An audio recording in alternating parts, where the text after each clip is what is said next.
And we're back with combinations of functions. So once we know how to find a domain algebraically, the next thing is to do the bulk of this section, which is this combinations and compositions of functions. So this is just ways of, for lack of a better word, combining two functions together.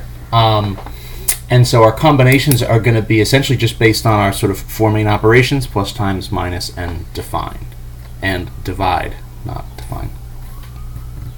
So let's define what these are going to look like. So this is just for two generic functions, f of x and g of x.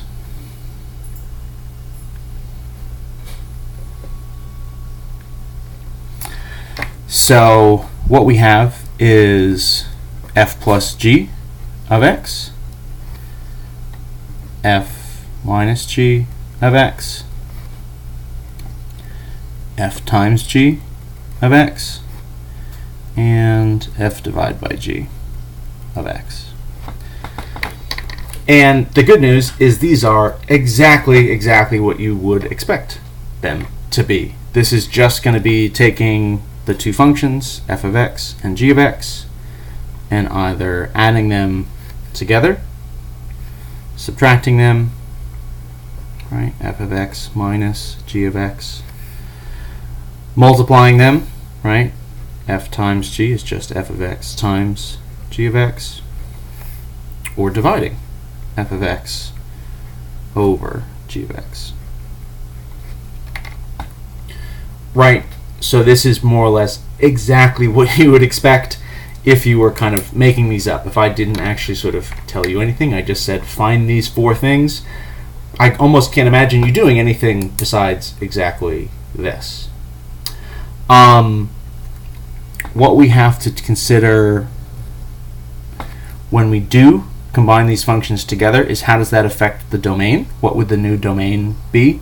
And so for the first three, the domain is just what we would call the sort of intersection or the overlap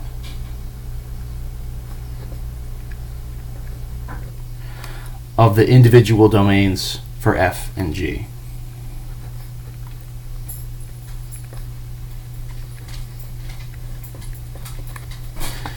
So the domain is just the intersection or the overlap of, so this is domain of f, so DOM for domain with a little kind of f subscript, and the domain of g with a little g subscript. This intuitively, right, it just means that if you're going to have a combination of two functions, either adding, subtracting, or multiplying them together, to have an x that works, it has to be an x that works in both of the functions to begin with, right? So potentially, right, this combination, there's like maybe a little bit more of a restriction than there would be on them individually because you're looking at each of the two restrictions together. The division one, right, is the same thing. So the domain is, right, our intersection, which again just means the overlap, right? It's only where both of the two things meet. If you're thinking of a Venn diagram or something, right, it's where the circles overlap, where they cross over each other. So the domain is the intersection or overlap of the domain of f and the domain of g, but we're also excluding,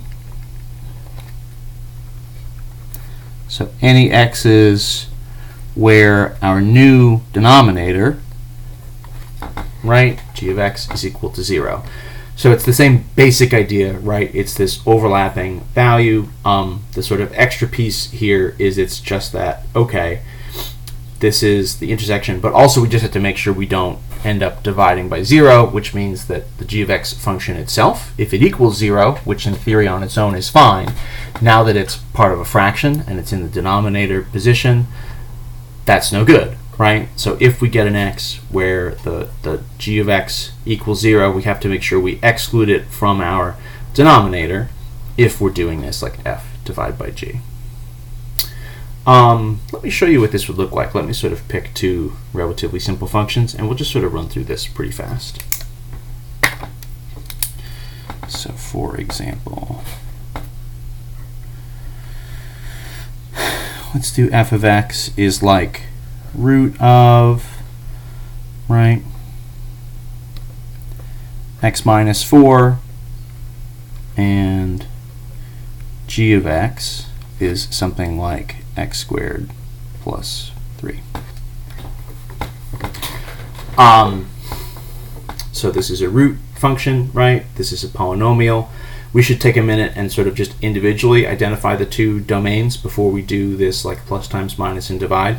That'll go pretty fast because these aren't particularly complicated. So our domain of f, right, are the x's where x minus 4 is greater than or equal to 0. That means the x itself, right, has to be greater than or equal to 4. So that's going to look like, right, positive 4 to infinity.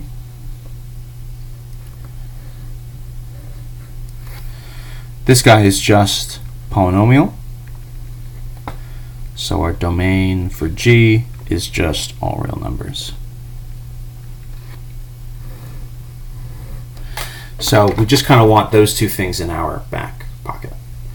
I'll run through these, right, plus times minus and divide, and then we'll sort of talk about the domains after.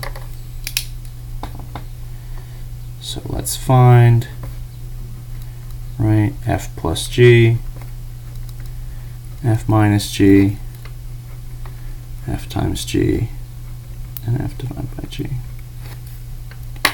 So I've got my two functions, root of x minus 4 and then x squared plus 3. And I'm just going to do, right, add them, subtract them, multiply, divide. These two are not super compatible. For example, if I start to do f plus g of x, right, so this is f of x plus g of x, and so individually this would be this root of x minus 4, just like plus x squared plus 3. These guys aren't particularly compatible, right? I can't really add a root to an x squared or a 3. There isn't any sort of a like term here to combine. So I guess for my final version, you could rearrange it a little bit. I guess I'll just sort of leave it as is. We'll just do root x minus 4 and then just like plus x squared and plus 3 on the end. So our first combination is just going to be that.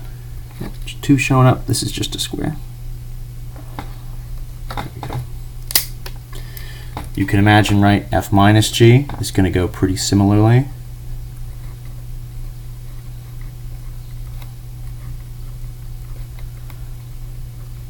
F of x minus g of x.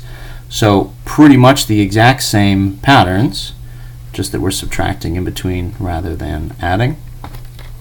So the only thing here to watch, I guess, is we need to make sure we distribute our subtraction, right? We're going to subtract x squared and we're going to subtract this 3.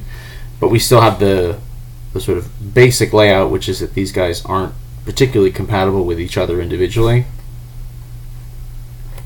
So we're just going to kind of get something like that. It doesn't really clean up too much more than that.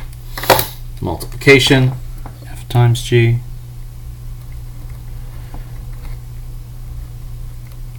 So in theory, if we were working with like two polynomials or something like that, well then maybe we'd have like some foiling or something that we would do here.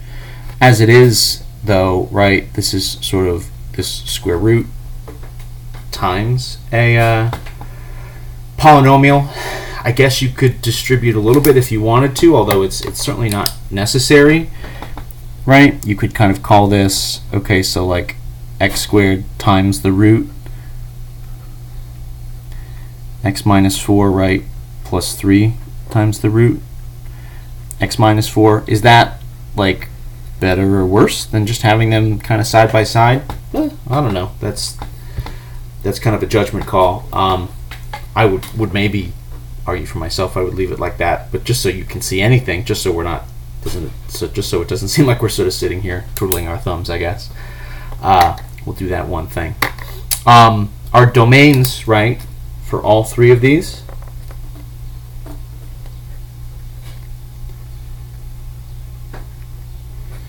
So it's the overlap of our two domains, right? It's our intersection of these two up here. So obviously, as far as G goes, it can be anything. So the restrictions here are really just based on whatever the restrictions are for F. So in that case, right, okay, that means we're going to have anything that's bigger than 4 or equal to 4. So we'll just go 4 to infinity. So that's our domain. Last but not least, if we do a division, sneak this in on the bottom here, f divided by g, so f of x over g of x. This is another one, right? There's not a whole lot to do to clean it up.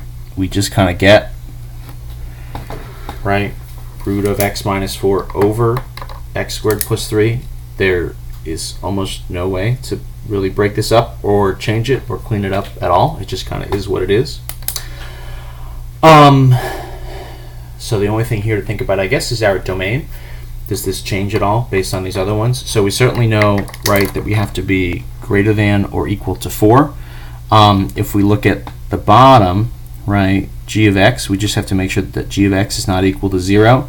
I don't know that we've specifically talked about this necessarily, right, but like x squared plus 3 cannot be 0. That would kind of mean by itself, right, that x squared could not be equal to like negative 3.